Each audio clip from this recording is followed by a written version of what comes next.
ম্যাডামের শারীরিক জটিলতা নিয়ে আমরা অনেক কথা বলেছি বিভিন্ন সময়, এবং প্রত্যেকটাই ওনার আছে। এবং সর্বোপরি লিভারের যে জটিলতাটা, অর্থাৎ লিভার সিরোসিস পরবর্তীতে এটা আপনার কম্পেনসেটরি লিভার ডিজিজ বলে, গ্রেড 2, সেটার জন্য টিপস করা হয়েছে।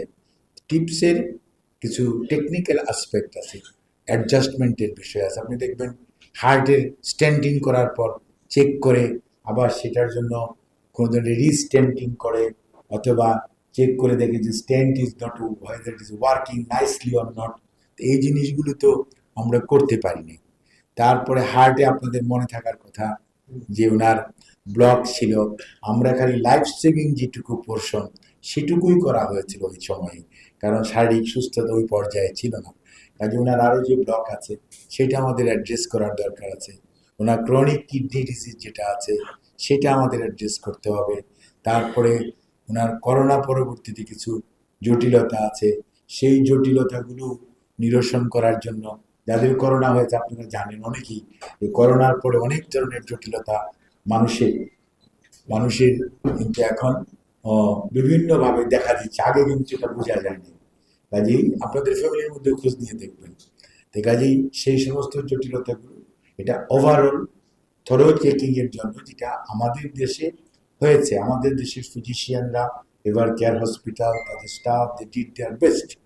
এই ব্যাপারে আমাদের কোনো ধরনের ম্যাডামের পক্ষ থেকে, আমাদের ভারপ্রাপ্ত চেয়ারম্যান জনাব তারেক রহমান সাহেবের পক্ষ থেকে, পরিবারের পক্ষ থেকে কোনো ধরনের ডিসস্যাটিসফ্যাকশন নেই, অসুবিধা। Everybody is happy, we are happy also, দল happy.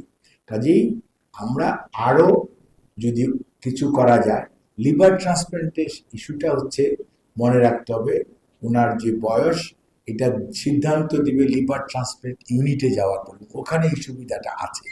So they will decide যে what will be the next course of treatment. এটা এখানে এই জন্যই আমি আজকে কিন্তু ভাষা কথা বলেছি, কারণ আমি তো এখানে বসে জানি না যে আমাদের কালকে জার্নিটা কেমন হবে। আমরা এমনও কিন্তু হয়েছিল, আমরা ডেট করে ফেলেছিলাম, কিন্তু আমরা ডেট ডেফার করতে হয়েছে ডিউ টু হার মানে শারীরিক কন্ডিশন। কাজে আপনাকে বুঝতে হবে, আমরা এখন বলতেছি কালকের রাত 10টা পর্যন্ত what will happen we don't know.